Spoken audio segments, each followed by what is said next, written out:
Good morning students. अब तक हमने वैदिक गणित में जोड़, बाकी और गुणा की विधियां सीखी थी।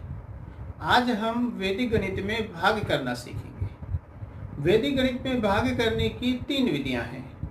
पहली विधि है निखिलम विधि, दूसरी सूत्र परावर्त्य योजक और तीसरी विधि है दजांग विधि। अब हम एक एक करके तीनों विधियों को उदाहरण सहित समझेंगे। तो हम पहले विधि ले रहे हैं निखिलम विधि। निखिलम विधि का एक उदाहरण मैंने यहाँ बोर्ड पर लिया है।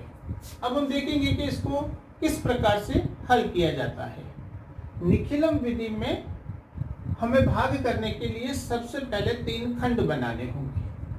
पहले खंड में 2 लाइनें खींच के हम 3 खंड बनाएंगे और सबसे पहले खंड में हम भाजक को लिखेंगे।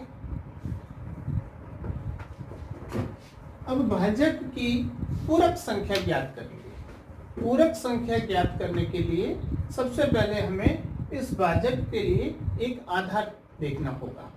तो हमारा भाजक 88 है, इसके लिए आधार 100 रहेगा।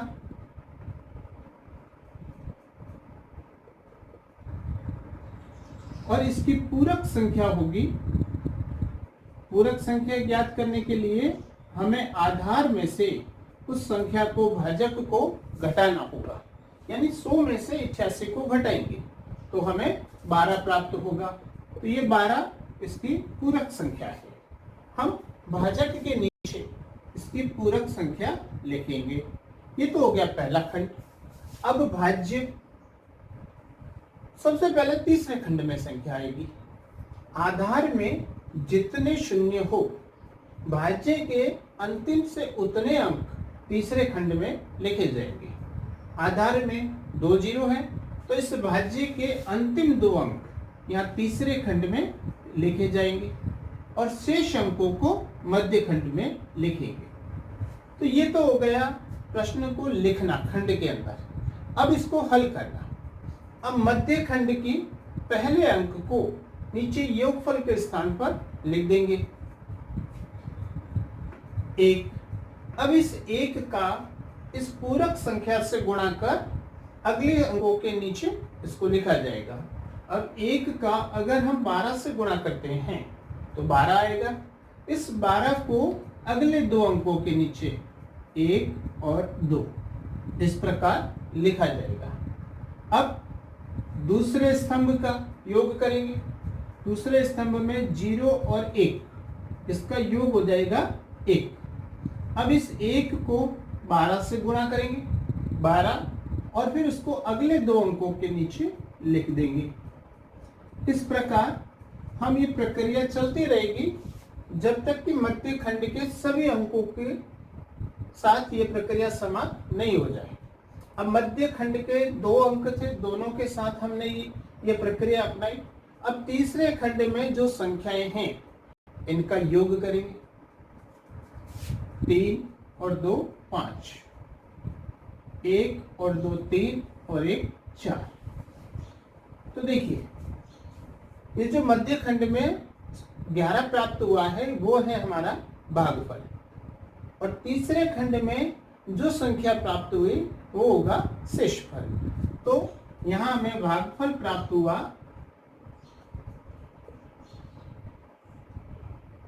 11 और शेषफल आया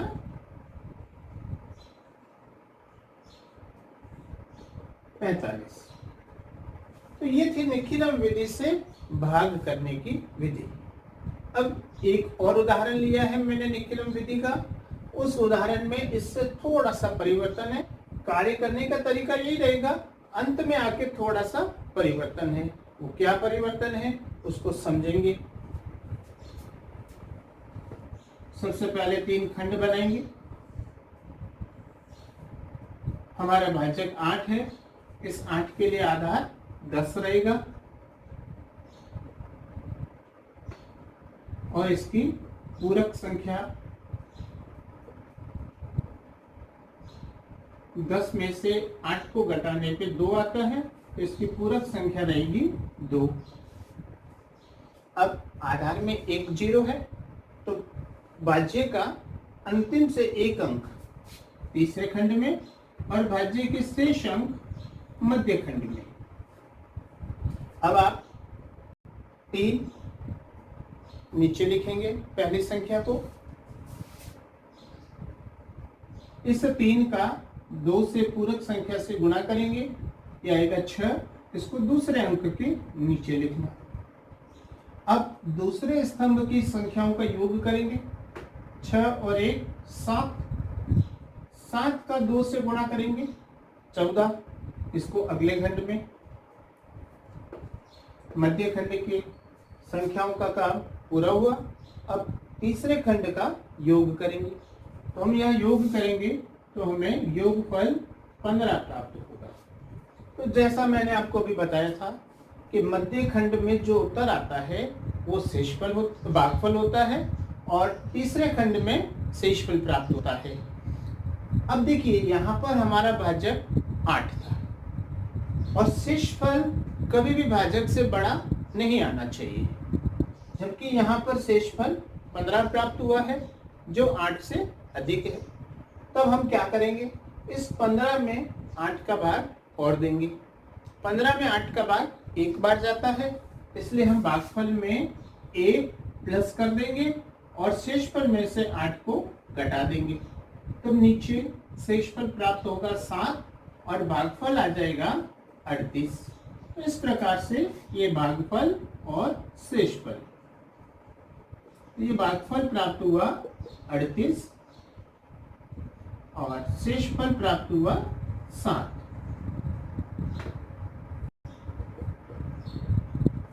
तो ये थी भाग करने की निखिलम विधि। अब दूसरी विधि है सूत्र परावर्ती योज्यत। सूत्र परावर्ती योज्यत विधि भी निखिलम विधि की तरह ही है, बस थोड़ा सा उसमें इससे परिवर्तन है। तो अब हम 2 उदाहरणों से सूत्र परावर्ती योज्यत विधि को भी समझेंगे। तो आइए देखते हैं परावर्ती विधि को उदाहरणों से समझते हैं। देखिए एक उदाहरण है, 1154 में हमें 103 का भाग देना है। अब भाग देने के लिए इस विधि में भी 3 खंड बनाए जाएंगे।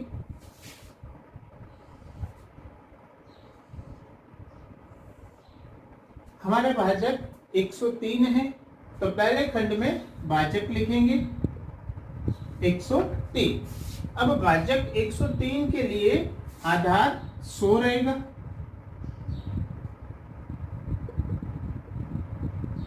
अब हमें यहाँ पर पूरक संख्या ज्ञात न करके हमें यहाँ पर विचलन ज्ञात करना है। विचलन का सूत्र मैंने आपको पहले भी वीडियो में समझाया है कि संख्या में से आधार को घटाना। तो यहाँ पर हमारा विचलन रहेगा, संख्या है 103, इसमें से हम 100 को घटाएंगे तो विचलन आएगा 3। अब ध्यान देने योग्य बात, कई विद्यार्थी यहाँ जैसे मैंने अभी 3 लिखा है ऐसे 3 लिख करके हल करते हैं और गलत हो जाता है उनका प्रश्न। हमें ध्यान देना है कि आधार में जितने 0 होंगे विचलन में भी उतने ही अंक होने चाहिए। हमारे आधार में 2 0 है तो विचलन में भी 2 अंक होने अनिवार्य है। तो हम यहाँ पर 03 लिखेंगे 2 अंक की संख्या के रूप में। अब जो हमारा पहले खंड में हमने भाजक लिखा है उसके नीचे उसका विचलन लिखेंगे 03। अब विचलन जो भी प्राप्त हो उस विचलन के चिन्ह को परिवर्तित करना, जैसा कि विधि का नाम है परावर्त्य यानी कि परिवर्तित करना। तो हम विचलन के चिन्ह को परिवर्तित करेंगे और ये +3 है तो ये हो जाएगा हमारा -3। आधार में 2 0 हैं तो भाज्य के अंतिम 2 अंक तीसरे खंड में और शेष अंकों को मध्य खंड में लिखेंगे। अब शेष विधि निखिलम विधि की तरह ही है। सबसे पहले मध्य खंड के पहले अंक को लिखेंगे 1। इस 1 का इस परिवर्तित अंक से गुणा करना है, विचलन से नहीं करना है, हमें परिवर्तित अंक से करना है, अर्थात -3 से करना है। तो 1 का गुणा -3 से करेंगे तो -3 आएगा लेकिन उसे 2 अंकों के रूप में लिखना है, 0 और -3। अब दूसरे खंड का योग करेंगे तो 1 और 0, 1। अब इस 1 का -3 से गुणा करेंगे तो -3, लेकिन 2 अंक है तो 0 और -3। तो दूसरे खंड का कार्य पूरा हुआ। अब तीसरे खंड का योग करेंगे तो 4 और -3 1 होगा, 5 -3 2 होगा। तो इस प्रकार से 11 हो गया हमारा भागफल।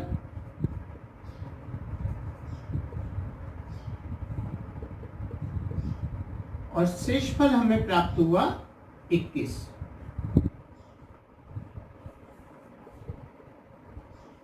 तो ये विधि थी सूत्र परावर्त्य योज्यत। एक और उदाहरण लेंगे ताकि ये विधि और अधिक अच्छे से स्पष्ट हो जाए। तो इसके लिए हमने एक उदाहरण लिया है, 1432 में 88 का भाग देना है। इसलिए हम यहाँ पर 3 खंड बनाएंगे इस विधि के लिए। हमारा भाजक 88 है, इस 88 के लिए आधार 100 रहेगा।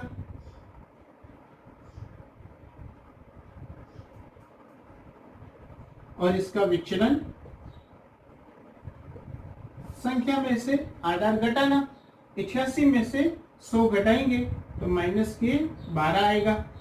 तो ये माइनस का 12, -1 और -2 अलग अलग माइनस का चिन्ह लगा के दोनों संख्याओं को लिखेंगे भाजक के नीचे पहले खंड में। अब इसका चिन्ह परिवर्तित करना, जब चिन्ह परिवर्तित करेंगे तो -12 का +12 हो जाएगा। अब हमारे भाज्य आधार में 2 0 है, तो भाज्य के अंतिम 2 अंक तीसरे खंड में लिखेंगे और शेष अंकों को मध्य खंड में लिखेंगे। अब आगे विधि वही निखिल विधि की तरह ही इसको हल करना है। पहला अंक 1 है, 1 को नीचे योगफल के स्थान पर। अब 1 का 12 से गुणा करेंगे, 12 प्राप्त होगा। उस 12 को अगले 2 अंकों के नीचे लिखेंगे। अब 4 और 1 5, 5 का 12 से गुणा, 5 का 12 से गुणा करेंगे 60 आएगा। ध्यान देना है कि हमें 5 का 12 से गुणा करना है, 1 और 2 से अलग अलग गुणा नहीं करना है। अब तीसरे खंड में हम योग करेंगे, 2 और 0 2, 3 और 2 5, 5 और 6 11। तो देखिए शेषफल 112 प्राप्त हुआ। ये 112 हमारे भाजक 88 से अधिक है। तो क्या करेंगे, हम 112 में फिर 88 का भाग देंगे। 88 का भाग 112 में एक बार जाता है, 88 एकम 88। तो भागफल में 1 प्लस करेंगे और शेषफल में से 88 घटा देंगे। तो हमें नीचे शेषफल प्राप्त होगा 24 और भागफल प्राप्त होगा 16। तो ये हमारा भागफल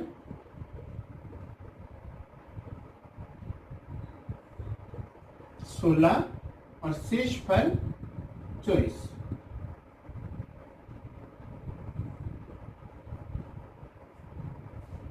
इस प्रकार से हम परावर्ती योजित विधि से भाग करते हैं। अब हमारे भाग करने की तीसरी विधि आती है ध्वजांक विधि। ध्वजांक विधि को भी हम 2 उदाहरणों से समझेंगे।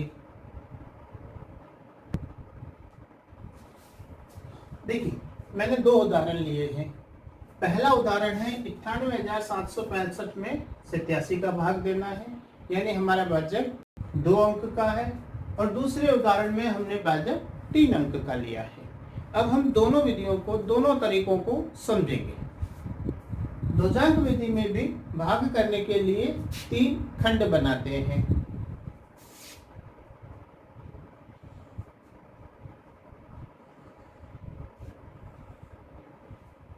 हमारा भाजक है 87। भाजक का जो इकाई वाला अंक होता है या इकाई के अंक की तरफ से ध्वजांक लिया जाता है और शेष अंक को नीचे मुख्यांक में लिखा जाता है। यहाँ हमारा भाजक 87 है तो 7 हमारा ध्वजांक रहेगा और डाई का अंक जो 8 है वो मुख्यांक रहेगा। ध्वजांक में जितने अंक होते हैं भाज्य के अंतिम से उतने ही अंक लेकर के तीसरे खंड में लिखे जाते हैं। तो हमारे ध्वजांक 1 अंक का है तो भाज्य का अंतिम से 1 अंक 5, इसको हम तीसरे खंड में लिखेंगे और भाज्य के शेष अंकों को मध्य खंड में लिखा जाएगा।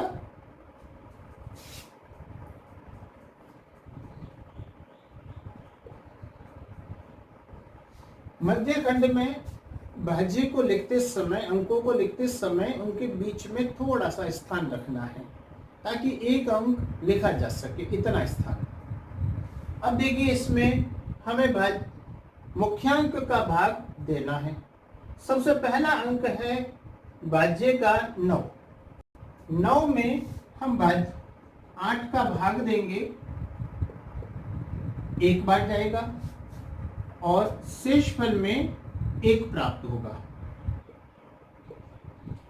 जितनी बार भाग जाए उसको भागफल के स्थान पर नीचे लिखना है और जो शेषफल रह जाता है इसको अगले अंक के, भाज्य के अगले अंक के आगे नीचे की पंक्ति में लिखना है। अब हमें हमारा नया भाज्य प्राप्त होगा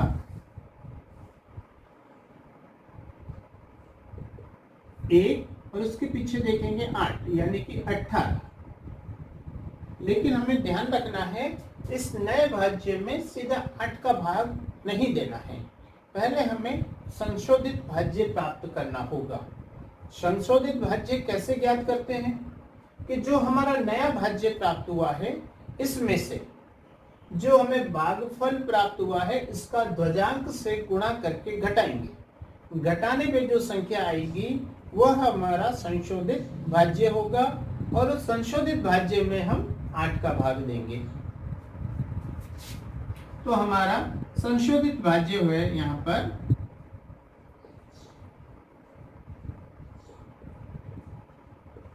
देखिए हमारा भाज्य है 18 माइनस भागफल में 1 है, इसका ध्वजांक 7 से गुणा करके घटाना है। तो 1 का 7 से गुणा करेंगे 7, 18 में से 7 घटाने पर 11 प्राप्त होगा। इस 11 के अंदर हम 8 का भाग देंगे।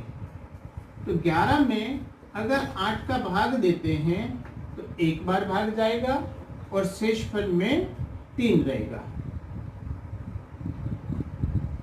तो भागफल में आ गया 1 और शेषफल आ गया 3। तो अब देखिए नया भाज्य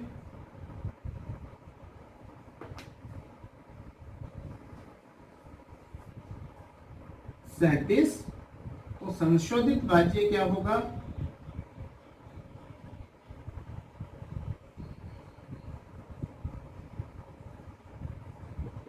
37 में से देखिए भागफल में अब हमें 1 प्राप्त हुआ, इस 1 का 7 से गुणा करके घटाना है। 37 में से 7 घटाएंगे 30 आएगा। अब 30 में हम 8 का भाग देंगे। 30 में 8 का भाग 3 बार जाता है, 8 के 24 और पीछे शेषफल में 6 रहेगा। तो भागफल में आ जाएगा 3 और शेषफल में जाएगा 6। तो ये हमारा नया भाज्य बना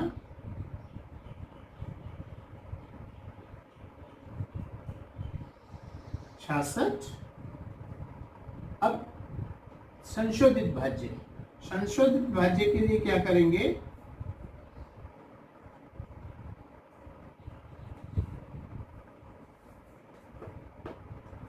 66 में से यानी जो हमारा नया भाज्य है इसमें से जो भागफल में 3 प्राप्त हुआ है इसको ध्वजांक से गुणा करके घटाएंगे। 3 का 7 से गुणा 21, 66 में से अगर हम 21 घटाते हैं तो हमें 45 प्राप्त होगा। अब हम 45 में 8 का भाग देंगे। 45 में 8 का भाग देने पर भागफल 5 आएगा और शेषफल भी 5 आएगा।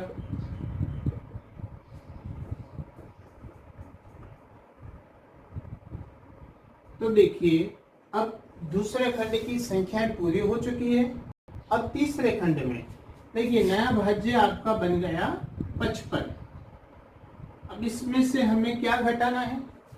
जो भागफल प्राप्त हुआ अंतिम अंक उसका ध्वजांक से गुणा करके घटा देंगे। तो 5 का 7 से गुणा करेंगे तो 35। 55 में से 35 घटाने पर 20 प्राप्त होगा। तो आपका यहाँ पर ये 20 जो होगा वो शेषफल कहलाएगा। तो हमने 98,765 में 87 का भाग दिया, तो भाग देने पर हमें भागफल 1135 व शेषफल 20 प्राप्त हुआ।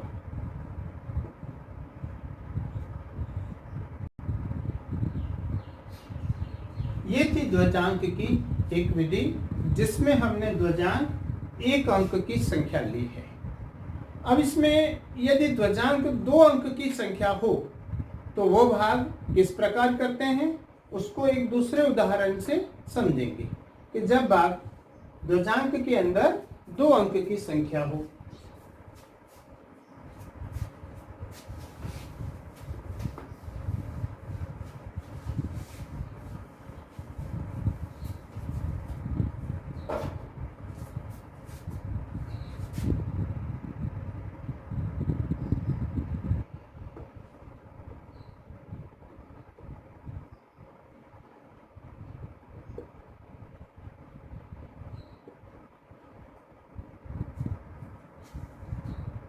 इक्कीस लाख 1,532। इसमें हमें 879 का भाग देना है। भाग देने का तरीका वही, सबसे पहले 3 खंड बनाए।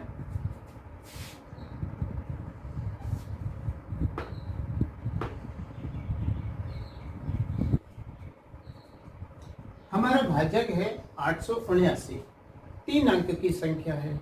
जब भी 3 अंक की संख्या होती है तो पहला अंक यानी सैकड़ा के स्थान पे जो अंक है 8, ये हमारा मुख्यांक रहेगा और शेष दोनों अंक वो ध्वजांक रहेंगे।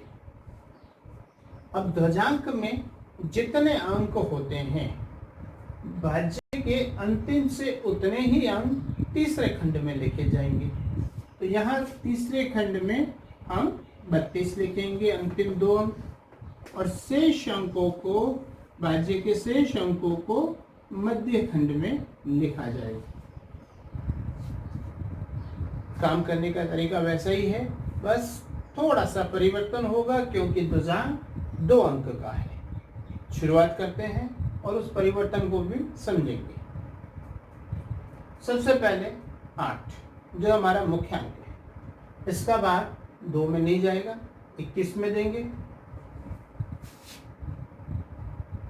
21 में 8 का भाग 2 बार जाता है, 8 दूनी 16, और शेषफल में रह जाएगा 5। तो भागफल के स्थान पर 2 और 5 लिखेंगे अगले अंक के आगे। तो हमारा नया भाज्य प्राप्त होगा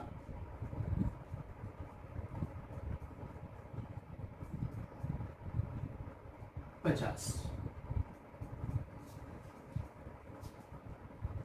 अब संशोधित भाज्य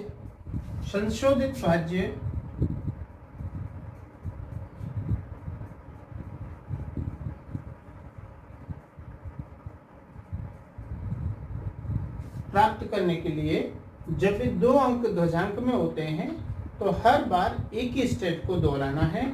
जो हमें नई संख्या भागफल पर प्राप्त हुई है इसका ध्वजांक के पहले अंक से गुणा करना है और इस भागफल की पूर्व संख्या का ध्वजांक के दूसरे अंक से गुणा करना है और दोनों गुणनफल को जोड़ के इस नए भाज्य में से घटाना है।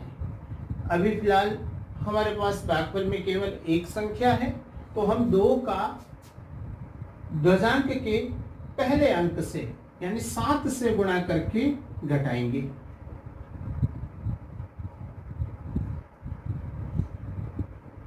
तो संशोधित भाज्य 36 प्राप्त हुआ। अब 36 में हम जब 8 का भाग देते हैं तो भागफल 4 आएगा और शेषफल में भी 4 प्राप्त होगा। तो ये 4 हमारे भागफल के स्थान पर आएगा और दूसरा 4 जो है वो शेषफल। तो देखिए अब हमारा नया भाज्य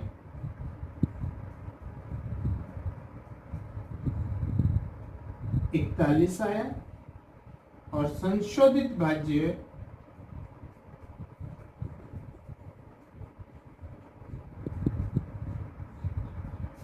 प्राप्त करने के लिए इस नए भाज्य में से, देखिए मैंने अभी आपको बताया भागफल में जो नया अंक प्राप्त होगा उसका ध्वजांक के पहले अंक से गुणा करेंगे। तो 4 का 7 से गुणा करेंगे और भागफल में जो पूर्व अंक प्राप्त हुआ था उसका ध्वजांक के दूसरे अंक अर्थात इकाई वाले अंक से गुणा करेंगे और दोनों गुणनफल को जोड़ करके घटाएंगे। तो देखिए 7 का 4 से गुणा करेंगे 28, 9 का 2 से गुणा करेंगे 18, 28 और 18 का योग करेंगे तो 46 आएगा। अब 41 में से 46 की बाकी नहीं होती है। जब भी ऐसी स्थिति आए ध्वजांक विधि में तब क्या करेंगे, तब हम इसी स्टेप में जो हमने भागफल प्राप्त किया था उस भागफल में 1 कम करेंगे, इससे शेषफल में संख्या बढ़ जाएगी। हमने यहाँ पर 36 में 8 का भाग देके 4 भागफल प्राप्त किया था। 4 भागफल लेने से आगे भाग नहीं हो रहा है, तो हम भागफल में 1 कम करेंगे, अर्थात यहाँ 8 का भाग 36 में 3 बार देंगे। तो शेषफल में 12 प्राप्त होगा। शेषफल में 12 प्राप्त होने से हमारा नया भाज्य भी परिवर्तित हो जाएगा। हमारा नया भाज्य बन जाएगा 121। अब हम 121 में से देखिए अब हमारा भागफल में संख्या आ गई 3, तो इस 3 का 7 से गुणा करेंगे और इसके पूर्व अंक का यानी 2 का 9 से गुणा करेंगे। तो 3 का 7 से और 2 का 9 से गुणा करके इस नए भाज्य में से घटाएंगे। तो 7 का 3 से गुणा करेंगे 21, 9 का 2 से गुणा करेंगे 18, 21 और 18 39। 121 में से 39 को घटाना, तो 121 में से जब 39 घटाते हैं तो हमें 82 प्राप्त होगा। अब इस 82 में हम 8 का भाग देंगे।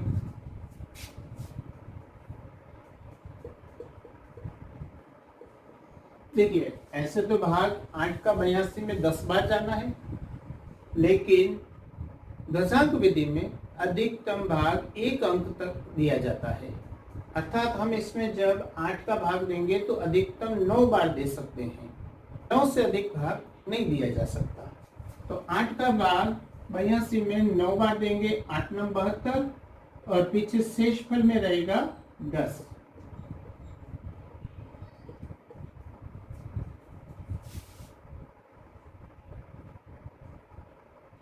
तो हमारा नया भाज्य प्राप्त होगा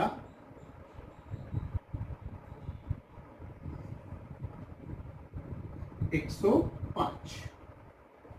तो संशोधित भाज्य